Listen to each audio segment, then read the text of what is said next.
If you recently lost your job and your health coverage due to the COVID-19 pandemic and you think you may be eligible for Medicare, you probably have more questions than answers right now. Statewide Insurers Group, All Things Medicare, can help you with that. We can provide the guidance and the answers that you need to get the benefits you may be eligible for. Don't let this time of uncertainty jeopardize your eligibility for your Medicare benefits. Remember, relationships matter. Call Statewide Insurers Group today for the answers that you need now. 316-8166. In the market for new or used guns, look no further than Carolina Jewelry Pawn and Gun. Whether you want to buy, sell, or trade, we got you covered. While you're here, check out our large selection of jewelry. We offer gold, silver, diamond, and beautiful estate jewelry. Looking for electronics? We have almost anything you can think of. We always carry new and used guns, so come here first and shop with a local business you can trust. Carolina Jewelry Pawn and Gun, serving you for over 25 years. 443-1668, 2552 Sunset Avenue, Rocky Mount.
We are here with Christy Ruffin, the sister of Tammy Grady, who's been missing since November of 2019.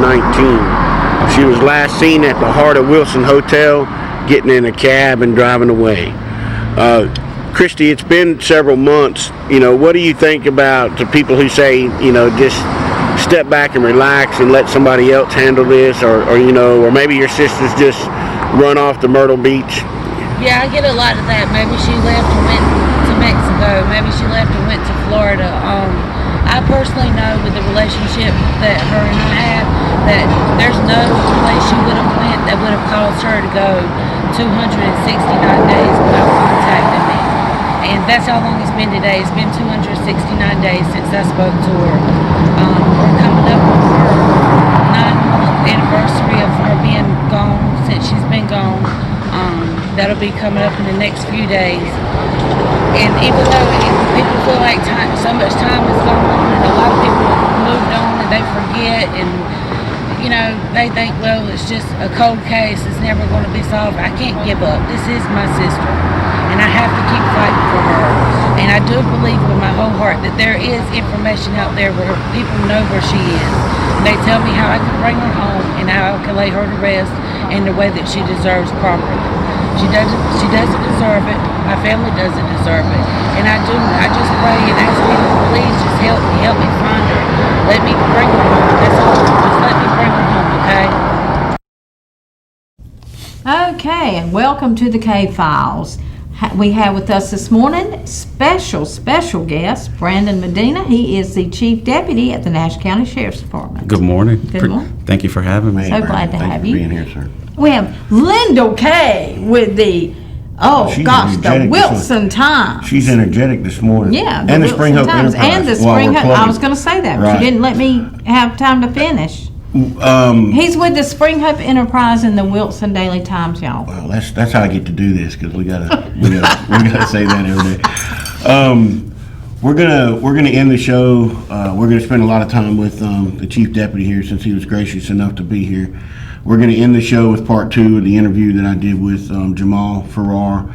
He's independent filmmaker out of Raleigh who grew up in Edgecombe County, and he's made a short film about the Seven Bridges Road cases. So we're going to end the show with the interview with him, and then there's a special clip after that interview that we're going to play.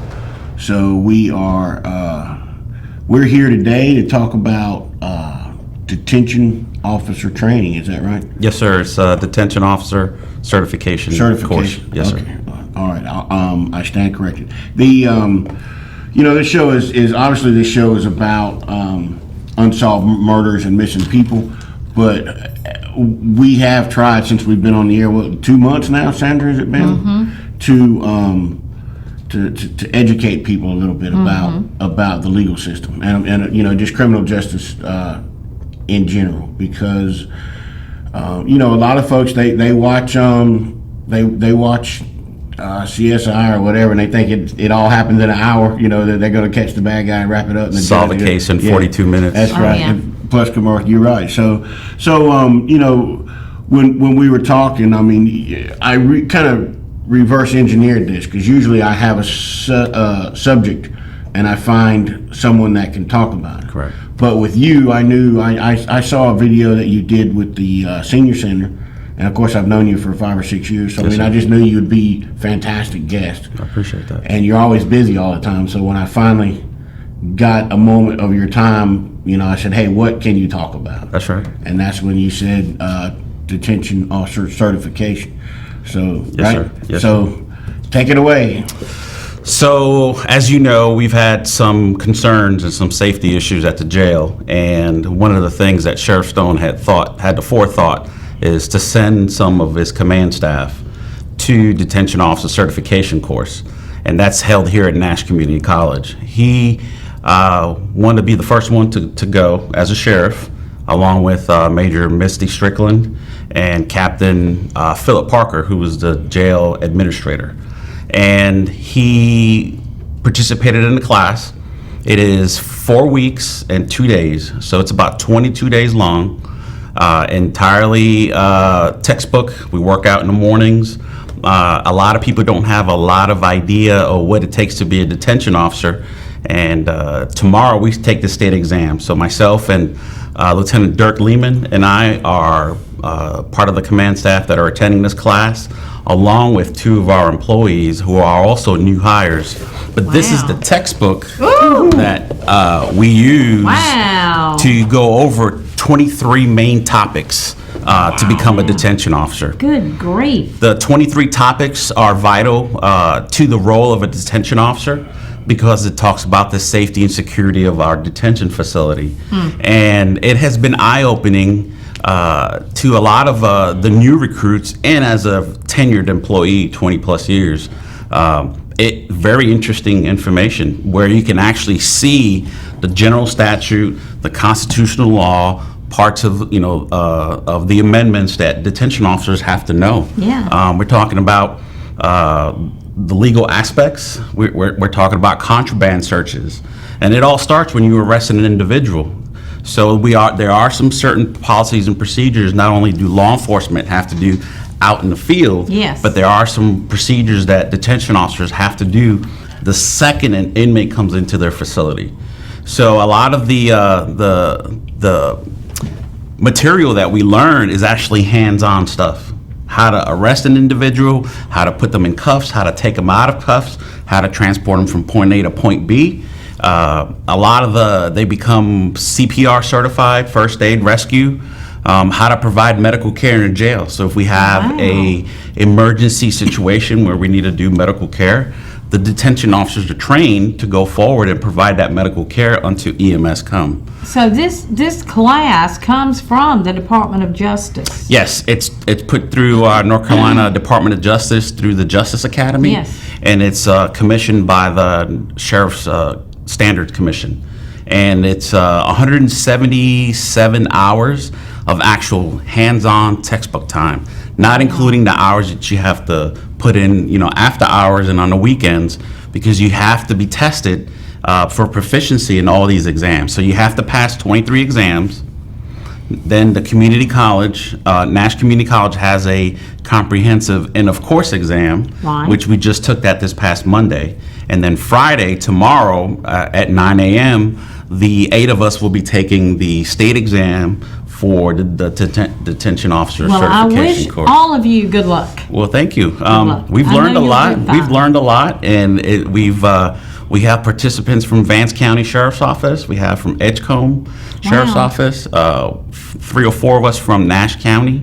So we've become really engaged and learning how to deal with. One of the things that they talk about, and they I don't want to say they stress about, but they stress the factors of stress. That's a stressful environment in the It is detention a center. stressful job, I have to You- say. I It's have gotta a be. deep fear of incarceration. That's why I behave, because That's why you better do right. I even in Onslow County, they built a brand new jail many years ago when I worked down there. And the night before, they had like this kind of like little party thing for people, supporters to come, and I couldn't even go. I couldn't even go to the party. I couldn't stay in there a minute. I am not going to jail. So one of the things that detention officers are trained in is recognizing mental illness. Not to say that you had mental illness. Yes. Well, but we wouldn't right to that. we have You noticed we when you have brought that up. well, Right. we're taught how to recognize individuals that have that mental illness or mental incapacity where they can't communicate or just not able to be held down or restrained. Right. So they have that training to how to deal with that and that individual to make sure that one, the officers are safe, Right. and then the staff are safe as well, and then the inmates. So a lot of training. We do physical fitness. I've lost 12 pounds in that class. Wow. So a lot of us have I lost. could stand to do that. And then one of the most important things that helps detention officers and officers is communication skills. Right. Being able to communicate to them to say, okay, we're going to transport you from this cell to point B or to Right. point C, or we're taking you to court. So that way the inmate knows exactly what's going on. They know where Absolutely. they're going. We know how to deal with fire emergencies. We know how to put out fires. So it's a lot of training condensed in those. There have been a few fires in the jail. We have, and believe it or not, we've handled those accordingly. We have protocols. We learn about all the classes of fires. It's a lot of information, in those 22 days. A lot of information is disseminated. We talk about it. We go over the plans, and then we do hands-on training. Has the coronavirus stuff affected any of that? I mean, We've actually been lucky. Most of the exposures that we've had, now none of our inmates have had it, but we've had, obviously, because of family members having other members for whatever reason exposed. But we have been very lucky in talking with other agencies, so a lot of the issues have come because a family member either traveled outside the United States or they had a contact, because of the spouse's, Right. work. But Sheriff's Office has been very fortunate not to have any COVID cases, so. Yay. Yeah, we have a particular method in processing inmates, and going through this course, I understand now the importance of hiring individuals that are eager to work and to actually Yes. follow these rules and and regulations. you do. I think I saw on Facebook yesterday. Y'all are hiring. We are. There's about 7 to 10 vacancies right now. We do have some individuals going through the process, and a lot of the things that we find that are hindering individuals is they don't have a driver's license, or they have a criminal record from a couple of years ago that's within that parameters that we can't really hire that individual. Like if we have people that had worthless checks 10, 20 years ago, but they've had like more than 5. So in those situations, the standards just doesn't. It is hard to find. I do security work, night watchman type stuff. Like wake me up on when you leave kind of stuff. And I mean, it's extremely hard to find someone with no criminal record at all. And with the changing of the military, tattoos, sometimes people get tattoos on the neck, Yes. and we're about professionalism, and we want to represent the sheriff. No sleeves at the Nash County Sheriff's Office? You wear long sleeve shirts, and it's an image thing. And we understand that the times are changing, but, we still got our core values. We want to make sure that, we represent the sheriff's office. Well, I think that's great. But yeah, we've had some really good hires. They do their time in the detention facility, and then they want that extra training, and then they prove themselves that loyalty, and then they go move on. on to Yep. being a law enforcement officer. So that's an career avenue route. into, Yes. right. But some folks remain detention officers, right? Some people are construction workers. Some people are home builders. Some people are beauticians. They have their own off-duty employment that this right here satisfies. They're earning income. They're building their retirement. 15%, just almost 15% of your salary, the county supports 401k and your retirement. So when we interview people, they're like, y'all pay 15%? Yeah, we pay 401k and you pay your law enforcement retirement. That money doesn't go to you, it goes to two separate accounts, and it builds, and then you serve your certain time to retire, and you can retire. So a lot of individuals like the benefits for that. So Sure. But we got a lot of people that work part-time jobs, and then the detention office, they know their schedule a year out. So Wow, a year out. yeah, we try to make sure that our employees know when they can take off. So Sure. I can take these 4 days off here, but it end up being like 10 days because of the days that you're off before and after shift. So, but yeah, we've done a lot of things for detention. We've actually changed the uniform to make it a little bit more comfortable. At one time, a detention officer and a deputy at Nash County would wear the exact same uniform, except that there would be a little tab that would say detention office. So we started looking at that and started getting some feedback from our detention officers, and they said, it would be nice if we'd have a little bit more comfortable uniform because of the constant moving around, shifting inmates, feeding inmates, transporting inmates. So we listened and we changed it, I think in the beginning of 2016, I believe. Darker shirt. So it's a darker shirt now. A lot of agencies are going towards that. Less stuff for inmates to grab because Right. everything is already Okay. embroidered. Absolutely, yes. So safety is definitely paramount. So a lot of cleaning in the jail. The book explains the way to quell any of those communicable diseases, and our staff do really well with what we have, and it's definitely an eye-opening. I have a lot of respect for detention officers now. I had respect for them before, but now going through the material that they need to know and need to remember every time they put their hands on someone, there needs to be justification for that. So is the training is required to be detention officer? right. So in North Carolina, you can work as a detention officer on your first day, and you have up to a year to get certified. Okay. Or you can go on your own, become certified, and then seek employment with any agency. To be more employable, probably. Right, if you go through the school by yourself. Right. Yeah, but we encourage people that, we promise them, because of general statute, we can hire you today, and by the end of next year, this time, you would have already went through the school. So, and we got a good working relationship with Nash Community. So in October, we'll have our third detention officer class. So if you're interested in becoming a detention officer, Yes. reach out to us, and we will give you an application, get you through the process, and get you on board. So.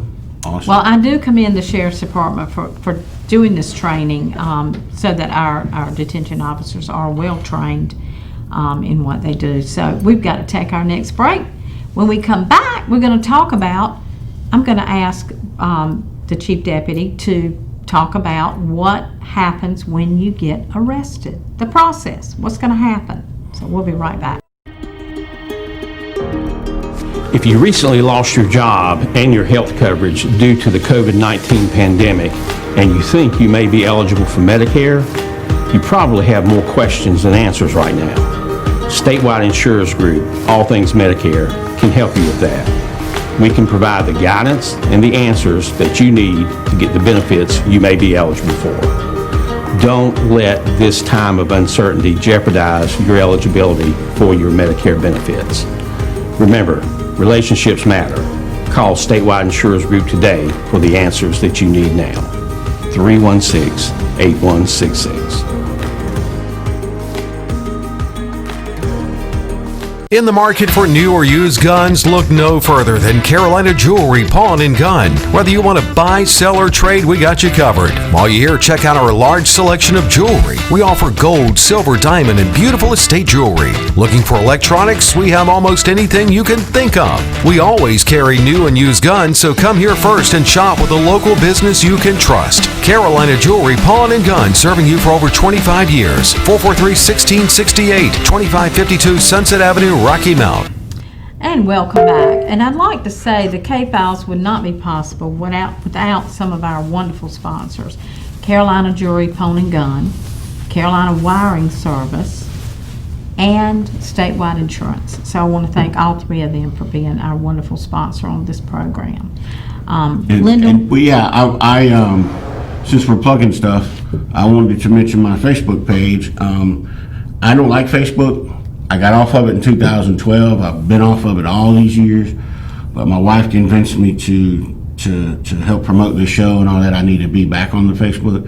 I mean, it's doing pretty good. I've gotten well over 1,000 followers in a month or so. So yeah, and some of the stories, you see the reaches. Right. I can tell what people. Yeah, I'll go ahead and say this. I can tell what people care about because you can see how many the reach that stories get. So right, I did a story about a little girl that was killed in a mistaken home invasion. 4-year-old beautiful little girl that got killed, and that's had like over 100,000 people have looked at that. And then you do a story about somebody else, and you get like 5 people. So I mean, you can kind of, you can tell what people. It's a good tool.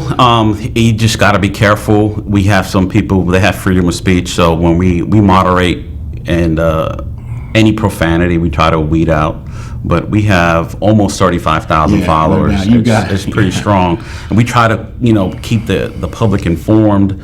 And try to put out as much information from other community, stakeholders. Y'all do a great job of your Facebook. You really do. Who does it? And it's myself and Eddie Moore. I thought it was you. I thought part of it was you. News has changed in a way that definitely 10 years ago, but 5 years ago, news outlets would be kind of reluctant to report from Facebook, Right. But official agencies such as yourself, and the president on Twitter, they've kind of changed social media into it's something that you can't avoid anymore. You can't. Right. And that's, a lot of good information comes from y'all. I get a lot of my stories just from y'all's Facebook page. Consumers want that instant information. They don't want to wait. So we have to follow that trend. And, Instagram's been really good to us. Facebook, obviously, Twitter. And but yeah, we appreciate sharing information. So we want the public to know what's going on. And if there's a safety issue, obviously the quickest way to get it is we say, hey, there's an incident at this location. The situation has been contained, or the situation is still ongoing. And one thing social media has done for law enforcement, for anybody, is they've been able to cut out the middleman, which is the media. For hundreds of years, the news media was the guardian of information, and we got to choose what people heard and what they didn't hear, And so now with social media and just the internet in general, because your websites or whatever. Right. People can put out. They can share their own narrative with the public, exactly. and the narrative doesn't come from us. Exactly. Usually first. So the media is getting edged out, which is fine. That's not nice. We try to. We have a good relationship with the media. We have over 70 contacts, and we try to be as open as we can. Y'all have. You are great. We get a lot of requests. Hey, can I get a mugshot? And we try to put it out as quick as we can. But we just try to put the information out. So, if it's a safety concern, people want to know I can go back home. Right. Like we've had issues. We say okay, everything's clear. So, but yeah. Can you show one of those pictures so I can tell people? Just that's like a typical page for me. If you go on, I've been doing this 20 years. I got a lot of stories to tell. So So if you go on Facebook and search the Kay Files, it'll come up. When I first started, there was a little lady in Poughkeepsie that makes cupcakes, and her page was called the Kay Files. So she was first, but I'm first now. So just go on the internet, just go on Facebook and search the Kay Files, and you'll find me. And of course, we talk about the show a lot on there, but I've got a lot of stuff going on that is related to the show, but it's just extra information. So, Right. Absolutely. yes, please. I need more followers. All right. So Sandra, when we said when we come back on a break, she's going to ask you about getting arrested. Yeah, well. She knows firsthand what it's like, but she sure just for other this people. is not something that I want to do. If there's anybody out there thinking you're doing something that you might get arrested, well, you might not want to do that because it's not fun. Okay, so walk us through a little bit. Okay, so I'm arrested. So let's say we have probable cause. Okay. And we arrest you for whatever reason. We arrest an individual for domestic violence. Okay. There's visible signs on an individual, and state statute says if a victim, you arrest them on site based on prima facie evidence. So you arrest an individual, you have probable cause, or Kay and I get into a argument, and he goes to the magistrate's office and swears out a warrant saying that, he swears or affirms that I threw a rock and hit his window, so Right. damaged the property. And instead of getting the summons, he gets an order for arrest or a warrant. Right. So law enforcement comes and gets me. It says, hey, Brandon Medina, we got a warrant for you.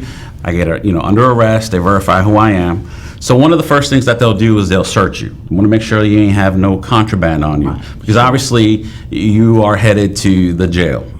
And then we'll explain that what happens once you get to the jail. So they pat you down, make sure you have nothing on you, Okay. search your pockets, and make sure that you have nothing that's illegal. Any guns, any contraband that'll be considered contraband in the jail. Let people know, what do you consider contraband? So contraband in the jail would consist of cigarettes, Okay. drugs, Okay. cell phones, Okay. any type of cutting devices to injure other inmates. Things that are not typically allowed in the jail would be considered contraband. Okay. They get their meals either from the jail or from a commissary where they can order things. Okay. So anything other than that would be contraband. I wrote a story several years ago about a guy who hid a small firearm in Yes. a personal place. Yes, So y'all check for that. we do. And this actually goes through the actual procedure on how to do that correctly. So any person coming into a jail in North Carolina will be strip searched. Not only for the safety of the other inmates and for staff, Right. but we don't want to introduce a firearm into the jail because at the end of the day, we want our detention officers to go home every day. Right. So we go through the proper procedure on how to search individuals. Okay. So I get arrested, I get searched, and then I get transported to the magistrate's office. Whether on Gotta Cokie go Road. through the magistrate. Right. You go through the magistrate, say, I have arrested Brandon Medina for damage to property. Let's say it's $1,100. All right. So the magistrate says, man, Medina's been involved in a lot of things, or he says he's never been involved in anything. I'm going to give him a $500 secure bond for whatever reason. Or he can say, I'll give him a $500 unsecured bond or a promise to appear. When you have a murder charge, you more than likely no release authorized. Right. So I get a $500 secured bond Okay. for whatever reason. So instead of me just signing my name, I'm taking a trip to Nash County Jail because it happened in Nash County. So we go to Nash County. They Right. transport me to Nash County. We check in through the Sally Port. You from the minute you step in through the door, you're on video. You have to get checked out. The detention officers have to see the officer that's transporting the inmate search the individual again, take his shoes off, pat him down, make sure nothing is in his pocket. Anything of value, what we normally do is there's a little plastic bag that has a lot of identifying information. So they'll put my name, Brandon Medina, my date of birth, today's date, a wallet containing 220s, a 10, a 5, so they'll document all that money. Right. They'll take off any jewelry, any watches, any cell phones, any personal property that's not going to be on him. Okay. Medical tags, you can probably keep those. What happens to the personal property? So once our detention officers are watching you check him, then you go through another set of doors, and then you're handed off to a detention officer. Okay. So that detention officer, per protocol, will search that individual again. They'll check them first, they'll in-process them, they'll take their mugshot, and then they'll in-process their property voucher, which covers that wallet, that any denominations, any Right. jewelry, anything like that. And then they do a property sheet, and then Brandon Medina signs it. So I'll sign like, okay, so they took. So you have the option of putting that money into canteen, or you have that money option to keep that money, in the property. So normally what we do is we try to separate the money so there's no money in inventory. Right. It's in digital format. Right. And you got folks that go frequent flyers, we go through this all the time, so they know. Oh yeah, they know the drill. Exactly. They'll tell you, hey, you're doing that wrong. Yeah. So, and then we take you to the room. So one of the things that we implemented based on, training and experience and stuff that we learned in here, everyone takes a shower and they get deloused. Okay. So that's one of the first things that we do. We're also doing the medical checkup, asking about COVID stuff, because we don't want to introduce that into the facility. So once we've done the medical inspection, they've done the shower and all that, they get strip searched.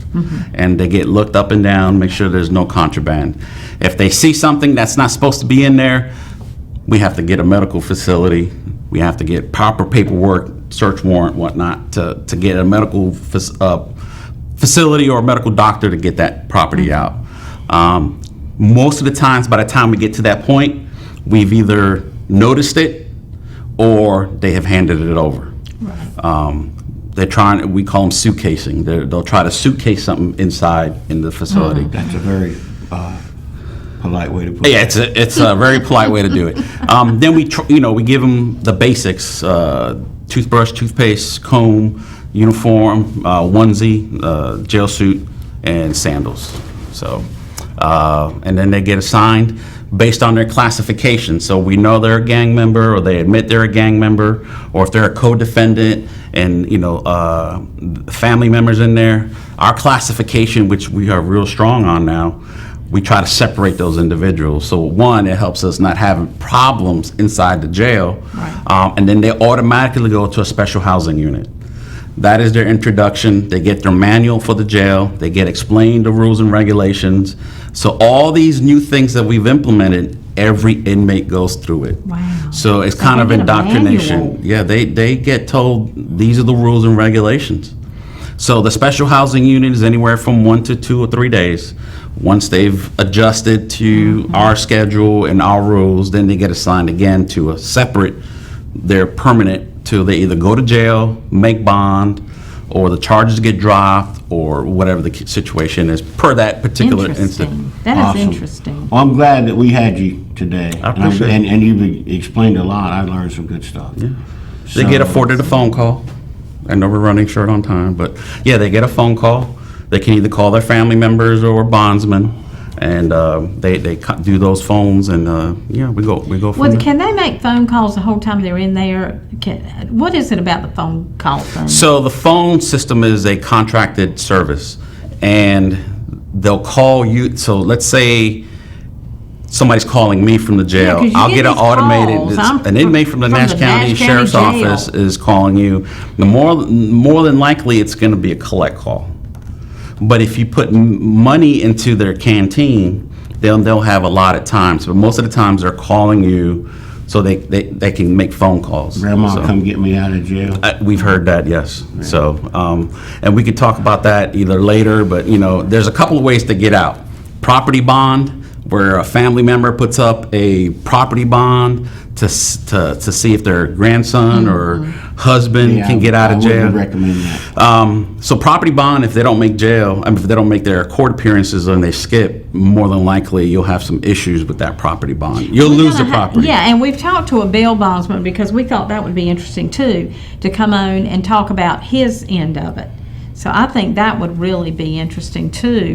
What happens when you jump bail? Not so good. So you get another warrant, and it just the process starts all over Yes. again. We are out of time, Brandon. right. Thank We you so are. much for Welcome. coming. I appreciate to y'all. our- so much. We have you Thank you back. for having Yes. me. Definitely. Good information, really good information. When we come back from the commercial, I taped the interview a week or so ago with a gentleman who's made an independent film. We'll be showing that, folks. And then we got a clip of the movie afterwards, and then that'll be it for the week. And then we'll see you next week. Remember, you can watch this 7 p.m. tomorrow night, 10 p.m. Tuesday. It's live streamed on WHIG TV. I'm doing a great job with all that. Yes, you are. I'm Live learning. streamed. You That's are right. good. And it'll be on YouTube eventually. So, but don't wait and watch it on YouTube. Watch it on the TV Yes, channel. absolutely. Advertisers need That's right. a plug. So Absolutely. anyway, Sandra, this is it, right? We're That's done? it for us today, because we want you to watch this video. It's going to be very interesting, especially at the end. Don't miss it. Right. Thank y'all. If you recently lost your job and your health coverage due to the COVID-19 pandemic, and you think you may be eligible for Medicare, you probably have more questions than answers right now. Statewide Insurers Group, All Things Medicare, can help you with that. We can provide the guidance and the answers that you need to get the benefits you may be eligible for. Don't let this time of uncertainty jeopardize your eligibility for your Medicare benefits. Remember, relationships matter. Call Statewide Insurers Group today for the answers that you need now. 316-8166. In the market for new or used guns, look no further than Carolina Jewelry Pawn and Gun. Whether you want to buy, sell, or trade, we got you covered. While you're here, check out our large selection of jewelry. We offer gold, silver, diamond, and beautiful estate jewelry. Looking for electronics? We have almost anything you can think of. We always carry new and used guns, so come here first and shop with a local business you can trust. Carolina Jewelry Pawn and Gun, serving you for over 25 years. 443-1668, 2552 Sunset Avenue, Rocky Mount. Okay, folks, this is Lindell. This is Jamar Farrar. We had a very interesting conversation last week. Yes. And which was actually 30 seconds ago here in the studio. But I wanted to split this up because I wanted to talk. It's extremely important. And when I started to do this show, or folks heard that we were going to do the show, the one thing that everybody wants me to talk about is this case, is the Edgecombe County murdered and missing women. There's about a dozen women that the public thought was involved, when in truth it's about maybe 5 or 6 that belong to the man that's in prison. That means there's a whole lot more. There's some people out there right now that are responsible for some of these dead women that haven't been brought to justice. So my goal is to see that happen. I've been talking with detectives, and they're getting ready to announce some interesting things and go into some of these cases. And I think that keeping it in the public eye, like you've done with your film, is one of the things that has made that happen. It's going to make that happen. So, tell me a little bit about when you decided, okay, I'm going to make a film about this. I mean, what happened? It was I wasn't intimidated. I just wanted to be intentional about every step of the process, because you're dealing with real life scenarios. You're talking about real families, real victims, and of course you're talking about someone who's lost their life and spent their life in prison. Right. And so I wanted to be respectful of the family, of the law enforcement that took their time and their resources to work the case, each individual case. And so it was important for me to be as realistic as I could be, and get the most accurate information that I could. Because a lot of times in film, and you have the freedom to kind of sensationalize things. But I didn't want to take it too far to take away from the authenticity of the body of work. Right. Well, this is a story that doesn't need a lot of embellishment. No. It's all there from the top to the bottom. Right. In your process of doing that, like, you contacted me, and I turned over to you a lot of information that I had been gathering over the years. Because, I think outside I think outside law enforcement, I probably have the most information about these cases. I mean, so, but having said that, having studied this case, when I wasn't even here, I was working down in Jacksonville when this happened, but I had been made aware of it, and when I got here, just by chance, I got to Rocky Mount. I was excited because I knew that eventually it meant I could touch on these cases, And you talk about forgotten. I was the first person to write. I was the first person to report on this case in 5 years. Wow. Once they locked up Antoine Pittman, it was like okay, that's it. We won't talk about it no more. Right. But that's just some of the politicians. I'm trying to be real polite here. Be nice. Some of the politicians, some of those folks. But then I found, law enforcement never gives up on stuff. So they're working on it behind the scenes. They've been working on these cases forever. We were in a meeting last week, and a detective said something about this case that I had never heard before. And I mean, it was like, wow! I can't wait for the public to get a hold of this. And we're going to be, as the weeks go by, we're going to be talking more and more about that. And I wanted to sit down with you and take the time to do this, because I wanted folks to see how important this case is outside of this area, so because you grew up in Edgecombe County, yes, but you live now in the Raleigh area, yes, and you are in law enforcement. I don't know if I said that this time around, but so this case, I told you that alarm was going to go off every few minutes. So this case kind of, it grabbed you, not just because you're from Edgecombe County, but it's a compelling case. It's a compelling case because you have different shows like on the ID channel, and you hear about these murders that go unsolved. And the thing that I was thinking, I was like, well, if I can make a production or a short film or a series that could cause someone to give a tidbit of information that could shed light on one of the cases, I'm good. Right.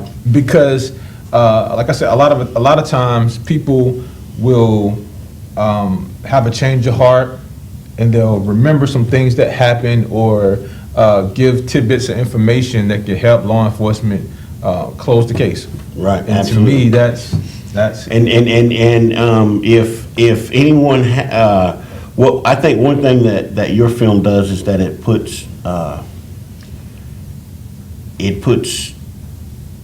makes it personal, and the characters, again, fictionalized characters, but they're very down to earth and very realistic. The characters, the detectives and the family that you've created, it's very entertaining. Yeah. And I think that, and then you have some pretty dramatic scenes in there as well. I look forward to seeing more of it. If you can get it done. I know that between, believe me, I'm a jack of all trades and a master of none of them. But between your job and everything else that you're doing, I hope that you get time to make more of that. And when you do, let us know so we can let people know. I will. I've already started working on part 2. I've already got part 2 written, but with COVID has allowed a lot of time to kind of focus on it. But again, with family and school and online learning and all those things mixed together, it kind of, and also financing, because most of the time, as an independent filmmaker, everything you investing in yourself. Right. So it's not like I have this huge budget to pull from. Everything I invested in myself. You did good, because it's a high quality production. Oh, yeah. It looks really well, Yeah, thank you. and everything production wise. So you did good on that. I think it's something that will grab people's attention when they watch it. And when we go back to the studio, I'm gonna or back live. I guess we're in the studio now. I don't know. TV folks. I'm gonna give out like the YouTube information so people can go watch. You can post the link, and they can go and check it out on YouTube and see the movie. And respond, give me feedback. Let me Right. know if you thought it was bad, if you thought it was inaccurate, if you thought like you want to see more, just let us know. Absolutely. And what's next for you in the entertainment world? You got any? I know there ain't a lot going on right now. Not a but- lot going on now. I have a couple of auditions that I auditioned for, and so just still working. Fantastic. Still working. Fantastic. Well, I do appreciate you coming out. I mean, it was a long drive from Raleigh up here to do this. I wanted to do it in the studio so we could talk. But I didn't want to do it. Well, I mean, our schedules just you couldn't get here live on Thursday mornings. Right. So we're doing it this way. But I think it's giving us time because sometimes I tell you how Thursday goes. We have an hour every morning. We do it, and then it's showed over and over again. But Okay. in that hour, I might have no guests and nothing, and I'm struggling, and then at the last minute, I get 4 people that need to be here or whatever. So I never get the time that I want to spend with somebody. Okay. So it's good that you came in and that we got this time to talk. 20 minutes don't seem like a lot, but it really is. Yeah. So, again, this is Jamal Farrar. He's in law enforcement. He's an independent filmmaker, writer, actor, really, really good actor. The stuff that you've been in is great. I mean, that was some good footage. And he has made a film about the Seven Bridges Road cases, and we are going to show a couple clips of that on the air. If you want to see the rest of it, you got to go to YouTube.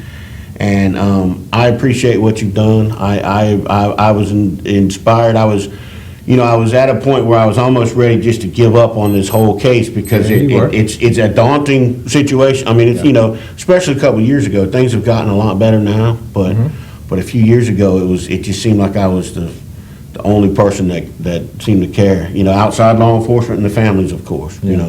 But it was good you came along at the right time. You inspired me, and I appreciate that. And I hope that things go well for you. And I guess that's it. We'll come back after the break if we plan this right. I don't know how that works, and we'll see y'all in a minute. Hey, baby. What you looking for tonight? That red light special? All right, let's go.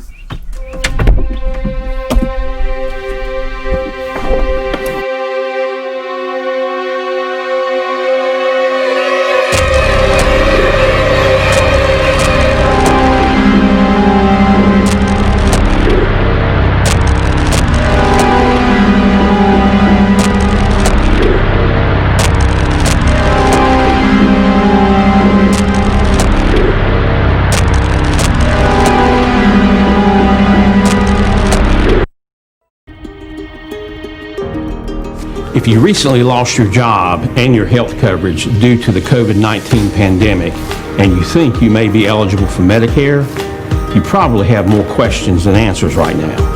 Statewide Insurers Group, All Things Medicare, can help you with that. We can provide the guidance and the answers that you need to get the benefits you may be eligible for. Don't let this time of uncertainty jeopardize your eligibility for your Medicare benefits. Remember, relationships matter. Call Statewide Insurers Group today for the answers that you need now.